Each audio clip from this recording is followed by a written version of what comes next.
तो क्या आप भी राइड पे जाते हो? क्या आप भी ट्रैवल करना पसंद करते हो? क्या आपको भी लगता है कि भाई मेरा जो हेलमेट है वो उतना अच्छा काम नहीं कर रहा है और मेरे को अभी अपग्रेड करना चाहिए? So you on the right video. आज हम लोग बात करने वाले हैं भाई कौन सा हेलमेट आपके लिए बेस्ट होगा। मैंने बजट रखा है 10,000 के नीचे, because most of the peoples जो अपने हैं मोटो ब्लॉगर, बुल्लो या फिर नॉर्मल जो लोग हैं जो बाइक चलाते हैं, उनको हेलमेट एक ऐसी एसेसरी है बहुत ज़्यादा इंपॉर्टेंट भी है और बहुत ज़्यादा आपको ऐसा लगता है कि भाई हेलमेट अपना बहुत ज़्यादा अच्छा होना चाहिए, उसके स्पेक्स अच्छे होने चाहिए और उसके अंदर विंड रिडक्शन भी अच्छा होना चाहिए। तो आप बहुत ही सही वीडियो पे आए हो। आज हम लोग डिस्कस करने वाले हैं कि भाई कौन सा हेलमेट आपके लिए बेस्ट है। मैं हालांकि अभी 2 हेलमेट यूज़ कर रहा हूँ, एक है SM के और एक है अपना LS2 का storm.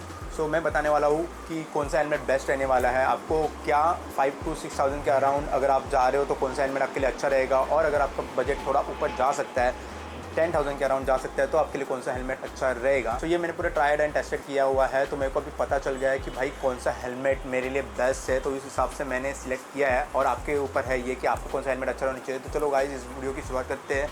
Hey guys, good morning, welcome back to my YouTube channel गेसिक्स वंडर। और आज हम लोग देखने वाले हैं कि आपके लिए कौन सा हेलमेट बजट के अंदर बेस्ट होने वाला है। तो let's just started in 3, 2, 1, let's go.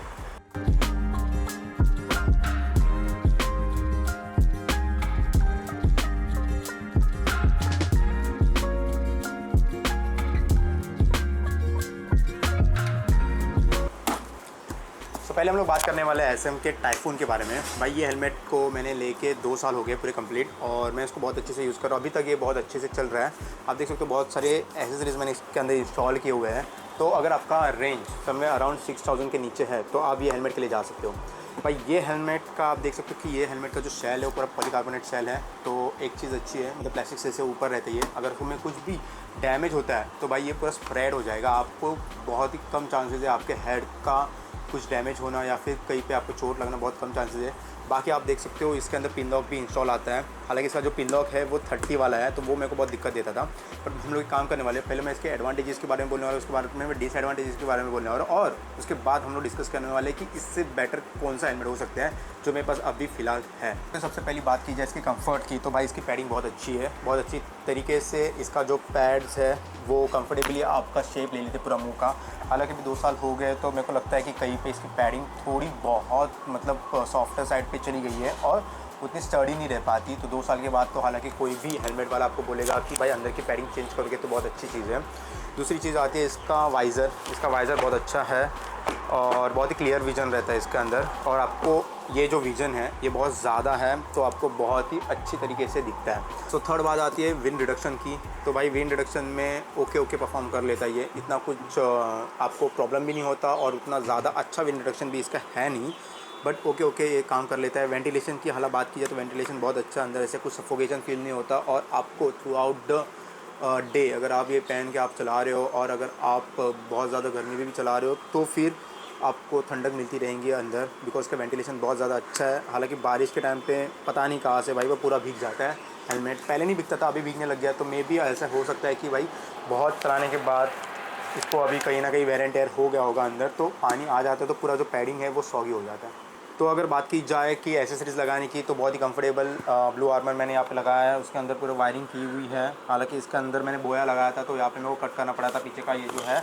और अगर बात की जाए चिन पैड की, अगर आप मोटर ब्लॉगिंग कर रहे हो तो चिन पैड भी बहुत अच्छी तरीके से बैठ जाता है। आपको कुछ एडिशनल कुछ काटाकुटी करनी नहीं पड़ती, तो वो बहुत अच्छा हो जाता है। हालांकि इसका जो चिन वाला एरिया है वो मुझे कुछ ज़्यादा पसंद नहीं आया, बिकॉज यहाँ से हवा अंदर आ ही जाती है। तो माइक यहाँ पे आप लगाते हो और ये वाला जो एरिया है वो भी ज़्यादा नहीं है। तो आपका अगर मैं मतलब मेरा अगर मैं जब इसको पहनता हूँ तो मेरा जो आगे का ये जो फेस है वो यहाँ पे टच हो ही जाता है, तो माइक के और मेरे बीच में ज़्यादा कुछ गैप नहीं बन पाता, तो उसके वजह से, और यहाँ से हवा भी जाती है तो माइक के अंदर क्रैकलिंग का नॉइज़ आ ही जाता है। तो इसमें मैंने ट्राई किया है बहुत सारे राइड्स मारने के, तो मैं बहुत सारे माइक्स भी इसमें इंस्टॉल करके देख लिए, बट ऐसे मैंने ब्लॉगिंग के लिए इसको कुछ ऐसा देखा नहीं है हटके कि भाई इसका विंड रिडक्शन बहुत ही अच्छा है या फिर ऐसा कुछ। ये एरिया भी छोटा है तो पता नहीं कहाँ से तो हवा चली जाती है, और जो नॉइज़ जो निकल के आता है तो वो बहुत ही हॉरिबल होता है और उतना अच्छा नहीं हो पाता, उतना अच्छा साउंड नहीं ले पाता। और अगर बात की जाए इसकी पिन लॉक की, तो भाई स्टार्टिंग का जो पिन लॉक मैंने एकदम स्टार्टिंग में जो इंस्टॉल किया था जब इसके साथ ही आया था, तो वो बहुत अच्छा था। पता नहीं वो मतलब जो फॉग के टाइम पे, विंटर्स के टाइम पे अभी आप चलाते हो तो आपके पूरे जो आगे स्क्रीन पे फॉग आ जाता है, तो वो तब नहीं आता था, पर अभी ये जो बाद में मैंने लगाया तो वो भाई पता नहीं कहाँ से आ जाता है। और इसका जो 30 है ना, तो पहले ही 30 विजन है इसका, तो वो पता नहीं वो कम हो के मतलब फॉग आता है तो कितना भी आप कुछ भी कर लो भाई, फॉग तो आना ही है। तो फॉग आने के बाद आपका विजन बहुत कम हो जाता है, बारिश के टाइम पे भी आपका विजन बहुत कम हो जाता है। ये एंटी फिल्कॉन मतलब ये एंटी पिन लॉक के वजह से, और उतना अच्छा काम नहीं कर पाता, तो उसके लिए भी मैं इसको मतलब उतना ज़्यादा अच्छा नहीं कहूँगा। तो मेरे को ऐसा लगता है कि भाई ये हेलमेट अगर आप यूज़ कर रहे हो तो आपकी बाइक 400 सीसी के ऊपर नहीं होनी चाहिए, मेरे को ऐसा लगता है। बिकॉज जैसे जैसे स्पीड बढ़ती है ना, तो वैसे वैसे आपका इसका जो काम है वो कम होते जाता है, मतलब ये उतना परफॉर्म नहीं कर पाता बेटर, और उसके बाद जो आपको आउटपुट निकल के आता है वो उतना अच्छा नहीं आता। हालांकि वेंटिलेशन की मतलब अगर आप नॉर्मल बस राइडिंग कर रहे हो, मोटो ब्लॉग नहीं कर रहे हो, आपको कोई ब्लॉगिंग वीगिंग का चक्कर नहीं है, तो भाई आप ये हेलमेट के लिए जा सकते हो, बहुत ही अच्छा है। ये आता है आपको डबल डी रिंग के साथ, तो सेफ्टी वाइज भी बहुत ही अच्छा है, और कुशन भी बहुत अच्छे है, बाकी सब कुछ अच्छा है। बट अगर आप ब्लॉगिंग करने का सोच रहे हो और अगर आप ये हेलमेट की तरफ जा रहे हो, और आपकी अगर बाइक 400 सीसी के ऊपर है, जैसे कि मेरी हिमालयन है अभी, तो पहले मेरी जब NS थी तो मेरे को इसमें कुछ प्रॉब्लम नहीं हुआ था, ये बहुत ही अच्छे तरीके से कर लेता, बिकॉज वो ज़्यादा स्पीड अप मतलब मैं उसको ज़्यादा स्पीड नहीं चलाता था। कभी कभार ऐसा होता था कि मैं चला लेता था, बट मोस्टली मैं 80s 90s में ही क्रूज़ करता था, तो 80s 90s तक ये बहुत ही अच्छा परफॉर्म कर लेता है, इसका विंड डिटेक्शन बहुत अच्छा है। बट जैसे ही अभी जो मेरी हिमालयन है, तो मैं 120 120 110 100 के ऊपर क्रूज़ करता हूँ, तो थोड़ी दिक्कत देने लग गया। तो इसके लिए मैंने अभी एक नया हेलमेट लिया है, तो उसके बारे में बात करते हैं। तो अभी हम लोग बात करेंगे, वो करने वाले हैं एलोस 2 हेलमेट की। भाई ये तो सबसे पहले मेरा ड्रीम हेलमेट था, मतलब जब मैं मोटो ब्लॉगिंग स्टार्ट कर रहा था, या फिर जब मैं हेलमेट ख़रीदने गया था, तो सबसे पहली नज़र मेरी इस पर ही गई थी। बट वो टाइम पे मेरा बजट उतना नहीं था, तो मैंने SMK के तरफ मैंने शिफ्ट हो गया था। सो हालांकि अगर ये हेलमेट की बात की जाए तो ये HPTT मतलब हाई प्रेशर थर्मोप्लास्टिक टेक्नोलॉजी से बना है। तो ये जो पूरा जो इसका शेल है वो बहुत ही लाइट वेट है, और इसकी वजह से ये जो वे करता है, पूरा वेट करता है, इसका वेट है उसका 1500 ग्राम्स। सो वो उतना लगता नहीं है, ऐसा लगता है कि भाई 1300-1200 के आसपास है, बिकॉज कि इसका वेट जो डिस्ट्रीब्यूशन है बहुत ही अच्छी तरीके से किया है। इसके ग्राफिक्स ये जो ग्राफिक्स है वही मेरे को बहुत पसंद है। इसको शायद स्ट्रॉम, मतलब ये स्ट्रॉम सीरीज़ है, बट इसका ये जो नाम है मेरे को लगता है इसको बोलते थे अपने लोकल लैंग्वेज में कि भाई ये BMW के लिए बना गया है। जो BMW अपनी रैली एडिशन है उसका पूरा कलर है, तो वो उसके लिए बनाया हुआ है। बट ये हेलमेट की अगर बात की जाए तो ये हेलमेट मेरे को बहुत ज़्यादा पसंद है, जस्ट बिकॉज कि इसकी वेट और इसका जो कलर कॉम्बिनेशन और इसका जो स्ट्रक्चर है वो बहुत ही ज़्यादा अच्छा है। एक चीज़ मैंने इस पर नोटिस की थी जो मेरे को बहुत अच्छी लगी थी, वो है इसका वाइज़र। भाई इसका वाइज़र ये देखो, ये चीज़ मैं मिस करता था SMK में। SMK का कैसा है कि यहाँ पे स्टेप बाय स्टेप है, तो वो टक टक टक करके जाता है, तो खोलने के टाइम पे भी वो बहुत ज़्यादा एक्टिव हो जाता है, बंद करने के टाइम पे भी एक्टिव हो जाता है। ये कैसा एकदम स्मूथ और अच्छा है। और सेकेंड थिंग, इसका पैडिंग जो है वो आप देख सकते हो, इतना सही एरिया है जो आपकी नेक के लिए, पूरा ये नेक को हक कर लेता है, ताकि अंदर आपका बाहर से ऐसे कोई आवाज़ जा ही नहीं सकता भाई। और अगर आप मोटर ब्लॉग कर रहे हो, या फिर आप नॉर्मली विदाउट मोटर ब्लॉग मतलब नॉर्मल ऐसे ही बाइक चला रहे हो, आपको घूमना बहुत पसंद है और आपका हेलमेट भी पसंद है, तो आप इसको यूज़ कर सकते हो, बिकॉज ये बहुत ही ज़्यादा अच्छा है। बजट में अगर आप देखो जाए तो भाई 10,000 के नीचे सबसे बेस्ट हेलमेट जो आपको मिल सकता है वो LS2 स्टॉर्म है। तो भाई सबसे इसकी अच्छी बात यह है कि भाई इसमें बहुत ही अच्छा वेंटिलेशन दिया हुआ है, और इसमें भी आप देख सकते हो यहाँ पे एक वेंटिलेशन पोर्ट है, यहाँ पे वेंटिलेशन पोर्ट है, पीछे भी है, और इतना अच्छा है इसका वेंटिलेशन कि भाई आपको अंदर गर्मी या फिर स्वेटिंग ज़्यादा हो नहीं सकती। अगर आप रुके हो तो वो बात ऑब्वियस है, अगर आप ऑन द गो हो तो आपको बहुत अच्छा वेंटिलेशन प्रोवाइड करता है। सेकंड बेस्ट थिंग मेरे को इसकी लगी इसका पिन लॉक 70 है शायद, मेरे को पता नहीं है, मेरे को बता देना पिन लॉक 100 है कि 70 है, जो भी कोई है, इसका पिन लॉक 70 है, यहाँ पे पिन लॉक 70 है, इसका जो पिन लॉक है वो 70 है। और इसका पिन लॉक 70 होने की वजह से इसका जो एरिया है वो इतना बड़ा है, तो भाई जब इसमें फॉग आ भी जाता है तो भी आपको क्लियर कट एक विजन रहता है फॉग के टाइम पे भी, तो वो मेरे को एक अच्छा लगा। हालांकि अब कोई भी आप लगा लो, वो तो बात वही है कि भाई कोई इतना अच्छा काम नहीं कर पाता। सेकंड थिंग, इसका ये जो स्ट्रैप माउंट करने का एरिया है वो भी सॉर्टेड है, आपको ये कोई परेशानी नहीं देती। हालांकि मेरे को ये परेशान हो गया था, इसको बंद करके ही रखना पड़ा था मेरे को उस टाइम SMK में, पर यहाँ पे ऐसा कुछ बात नहीं है, ये आप रख सकते हो ओपन क्लोज कैसे भी रख सकते हो, और यहाँ पे अच्छे तरीके से लग जाता है। मैंने यहाँ पे अभी तो ब्लू आर्मर इंस्टॉल नहीं किया है, बाकी सब इंस्टॉल किया है। इसमें डेडिकेटेड स्लॉट भी है, उसमें भी थे, इसमें भी डेडिकेटेड स्लॉट्स है। अगर आपको कोई स्पीकर्स अंदर इंस्टॉल करने हैं तो वो भी आप कर सकते हो।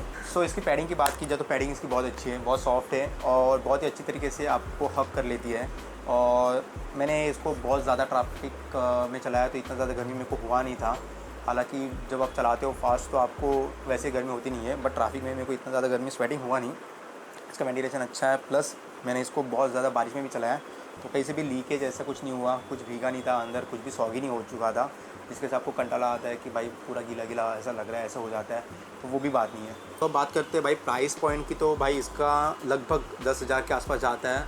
आपको अगर ये हेलमेट चाहिए तो आप 10,200 के आसपास मेरी तरफ से, मतलब अगर आप जाओगे S9 हेलमेट्स में, मुंबई में आप अगर रहते हो और अगर गोरेगांव जा रहे हो और S9 हेलमेट्स में जा रहे हो तो आपको यही हेलमेट 10,200 में मिल जाएगा। आप मेरा रेफरेंस वहाँ पे दे देना।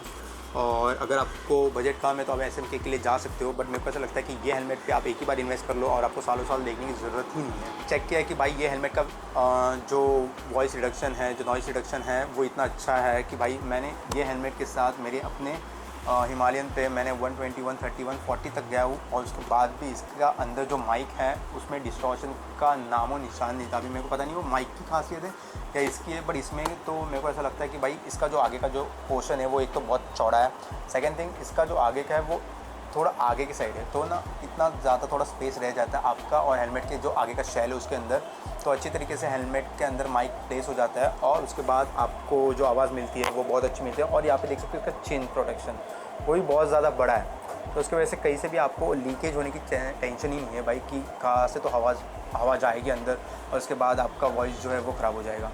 तो भाई अगर आपका बजट आपको अलाउ करता है 10,000 के आसपास जाने के लिए तो आपके लिए ये हेलमेट बेस्ट है, और अगर आपका बजट अलाउ नहीं करता, आपको ऐसा है कि भाई थोड़ा रुकना चाहिए और आपको फिर भी एक बेटर हेलमेट चाहिए, तो आप इसके लिए जा सकते हो या फिर आप MT के लिए भी जा सकते हो। SMK भी बहुत अच्छा है, ऐसा कुछ नहीं है कि SMK में कुछ प्रॉब्लम है, बस आपको थोड़ा केयरफुल रह के चलाना पड़ेगा। इसमें आप हैज़ल भी चला सकते हो, कैसे भी चला लो, इसमें कुछ नहीं। अभी देखो अभी मैंने इसको पकड़ा है तो भी मेरे को ये वाले हाथ पे थोड़ा ज़्यादा वेट आ रहा है, हालांकि ये वाला एकदम ही लूज़ है, ऐसा कुछ नहीं है कि भाई इसमें ज़्यादा मेरे को दिक्कत आ रही है, बट ये वाला थोड़ा हैवी है।